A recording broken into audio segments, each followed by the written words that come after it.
saya Kamalia, saya berasal dari Aceh Besar. Hari ini saya akan mensimulasikan sesi 2, yaitu tentang pentingnya gizi pada ibu menyusui dan balita. Terima kasih. Assalamualaikum warahmatullahi wabarakatuh.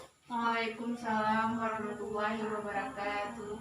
Apa kabarnya ibu-ibu hari ini? Alhamdulillah baik, sehat. Ya, alhamdulillah ya, semuanya baik. Kita masih diberi kesempatan sehingga kita dapat berjumpa kembali pada siang yang berbahagia ini. Gimana ibu-ibu? Sudah makan siang semuanya? Sudah, Ya, alhamdulillah. alhamdulillah ya. Nah, berarti lebih semangat ya ini untuk melanjutkan materi selanjutnya. Iya, Ya, ibu-ibu masih ingat dengan materi sebelumnya? masih Ya, Bu, bisa dibilang tentang apa? gizi ibu hamil, tentang gizi ibu hamil. Iya, gimana Bu? Ketika ada tetangganya ada diinformasikan bahwasannya gizi ibu hamil itu penting ya. Ya, bagus sekali ya Ibu. Jadi ilmu itu biarpun kita lagi tidak hamil gitu kan, kita udah tahu ilmunya, maka bisa kita bilang ke tetangga ataupun kita berbagi informasi ke siapa aja, saudara kita, tetangga kita, siapa aja Bu ya. Jadi tidak ada ruginya kalau kita menuntut ilmu ya. Jadi untuk siapa aja akan bermanfaat kayak gitu. Jadi ibu juga dapat pahala, insya Allah bermanfaat bagi ibu hamil tersebut ya. Baik sekali ibu. Jadi pada hari ini kita akan mempelajari tentang ASI eksklusif, kemudian MPASI, dan juga gizi bagi ibu menyusui ya ibu ya. Sebelumnya ada yang tahu nih Bu apa itu ASI eksklusif? Tahu Iya Bu, tentang apa sih eksklusif tentang itu? pemberian ASI bagi bayi sampai umur 6 bulan. Iya, bagus sekali Ibu. Kita tepuk pintar dulu ya. Ya. Tepuk pintar. Pintar, pintar. Pintar, pintar. Pintar. Ya, terima kasih ya Ibu Salimah. Sangat bagus penjelasannya. Jadi, ASI eksklusif itu merupakan ASI yang diberikan kepada bayi hingga umur 6 bulan. Jadi hanya ASI saja yang diberikan kepada si bayi tersebut. Jadi hari ini saya minta waktunya sekitar 1 jam. Kita akan mempelajari bagaimana ASI eksklusif, kemudian pemberiannya, dan juga MPASI gitu ya Bu ya. Bisa ya Ibu ya? Bisa. Sebelumnya saya akan bagi kelompok dulu. Jadi ada kelompok MPASI, kemudian ada kelompok ASI eksklusif, ada kelompok sayuran, dan kelompok posyandu ya Ibu. Ada 4 kelompok jadinya ya. Iya. Kemudian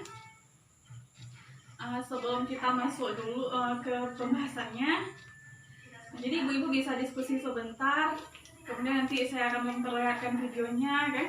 Jadi sebelum itu kita tepuk semangat dulu nih Bu, biar lebih semangat belajarnya ya ibu-ibu ya.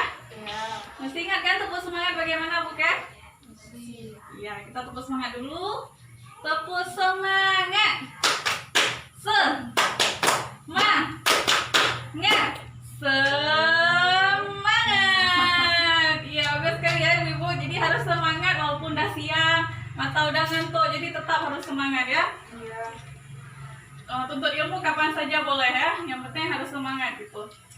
Jadi kita akan mempelajari tentang ASI eksklusif ya.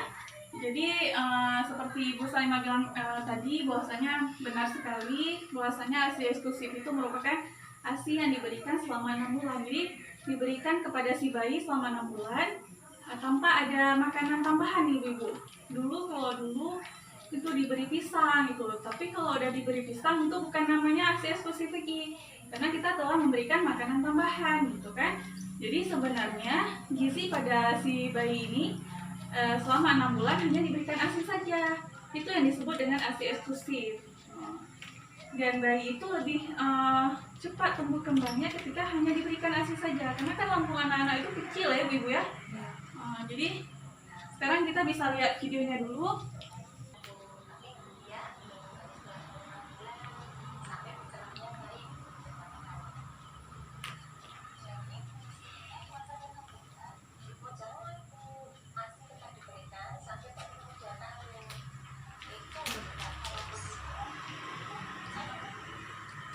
Ya Ibu, dari kita telah mengamati video tadi, jadi bisa disimpulkan ya apa yang bisa kita ambil dari kesimpulan dari video tadi. Bisa disampaikan? Pemberian ASI itu harus eksklusif selama 6 bulan, tidak boleh ditambah dengan makanan pendamping lain. Baru setelah 6 bulan diberikan ASI dan makanan tambahan lainnya. Iya, bagus sekali Ibu Salimah ya. Terima kasih atas penjelasannya. Berarti Ibu Salimah benar-benar menyimak video tadi ya. Nah, jadi betul seperti Ibu Salimah katakan bahwasanya ASI itu diberikan 6 bulan tanpa ada makanan tambahan. Kemudian setelah 6 bulan baru kita berikan MPASI, yaitu makanan pendamping ASI gitu kan. Jadi kenapa tidak bisa dikasih pisang dalam video tadi juga dikatakan ya ibu-ibu bahwasannya lambung anak-anak itu masih kecil Bu, jadi segenggaman tangannya, jadi sehingga ketika dikasih pisang dia tidak dapat mencernanya ibu-ibu, sehingga apa yang terjadi, lambungnya akan rusak ketika kita memaksakan dia untuk makan pisang gitu kan, karena belum bisa dicerna oleh anak-anak, sehingga apa, dia mudah sakit, mungkin perutnya nanti akan sakit gitu kan. Makanya malah saya pernah lihat di televisi di daerah Kalimantan sana dikasih pisang Bu, setelah kasih pisang tidak lama kemudian anaknya meninggal gitu kan. Dan dulu pisangnya belum dikarbit nih ibu-ibu, dan sekarang pisangnya udah pisang karbit ya, malah tidak bagus bagi si bayi gitu, tingkat kita aja tidak bagus apalagi anak gitu kan. Jadi ASI itu tetap diberikan selama 2 tahun ya ibu-ibu ya. Jadi tidak selama 6 bulan itu saja, tetapi selama 2 tahun. Tetapi selama 6 bulan, makanya dikatakan ASI eksklusif, yaitu hanya meminum ASI saja tanpa adanya makanan tambahan gitu ya ibu-ibu. Kemudian bayi itu harus disusui sesering mungkin. Jadi ketika dia tidur, kan dia kalau pagi sering nih tidur ya, dia agak lebih tenang gitu, kemudian tidur sampai berapa jam gitu, sehingga dia kadang terlupa untuk minum ASI ketika dia kenyang. Sehingga apa yang ibu-ibu harus lakukan, yaitu membangunkannya. Jadi dibangunin nih Bu, setiap 2 jam sekali dibangunin anaknya, kemudian disusui. Kalau tidak anaknya bisa kuning gitu kan, kekurangan cairan gitu, kekurangan gizi gitu. Jadi kemudian ketika ibu-ibu ini mungkin ibu-ibu kalau lagi sibuk gitu kan, tinggalin anaknya sama neneknya, jadi bisa diperah ya ASINya ya. Jadi bisa diperah, disimpan di freezer gitu kan. Kalau malah di freezer bisa sampai 3 bulan sampai 6 bulan gitu. Tapi kalau misalnya di suhu ruangan 3 hingga 6 jam gitu ya ibu-ibu ya. Jadi diperah aja, jangan dikasih susu formula. Lebih bagus ASI, terutama ASI yang keluar pertama kali nih ibu-ibu. Setelah ibu-ibu melahirkan, kemudian ada keluar cairan yang warna kuning, itu ada namanya kolostrum. Jadi itu sangat baik bagi si bayi. Jadi perlu diberikan sesegera mungkin, karena di situ terdapat antibodi, kemudian vitaminnya banyak di ASI yang pertama keluar itu, sehingga sangat baik diberikan pada si bayi ya ibu-ibu ya. Kemudian ada MPASI. Jadi MPASI ini adalah makanan pendamping ASI ya ibu-ibu, diberikan ketika anak berusia 6 bulan dan seterusnya. Kemudian ketika 6 bulan ibu-ibu bisa memberikan nasi yang lempek emang Bu. Jadi nasinya makanannya lumat, bisa diberikan 2 kali hingga 3 kali sehari. Dan juga perlu untuk memberikan buah, jadi buahnya bisa di jus dulu gitu kan, dibuat jus dulu, kemudian bisa diberikan biskuit nih Bu, jadi biskuit khusus anak-anak yang mudah larut gitu.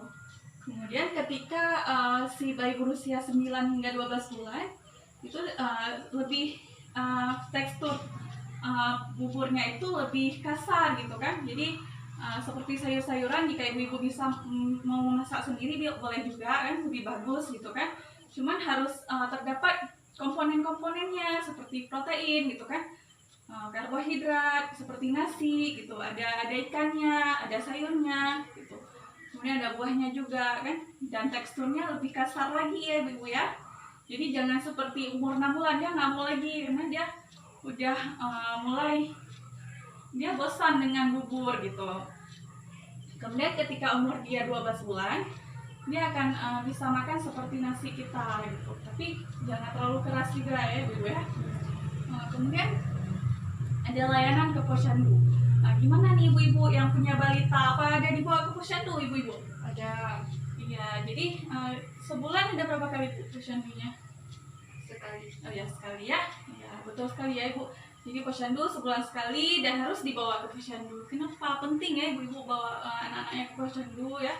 Jadi anak-anaknya bisa ditimbang, kemudian bisa diukur tingginya. Jadi sehingga tahu apakah anak-anak ibu ada kekurangan gizi atau mulai bertambah nih gizinya. Jadi perkembangannya itu lebih bagus gitu, pertumbuhan dan perkembangannya itu lebih bagus, terkontrol gitu ibu-ibu. Jadi setiap bulannya kita tahu berapa kilo pertambahannya gitu kan.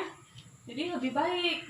Dan juga di posyandu juga diberikan vitamin dan juga diberikan makanan ya.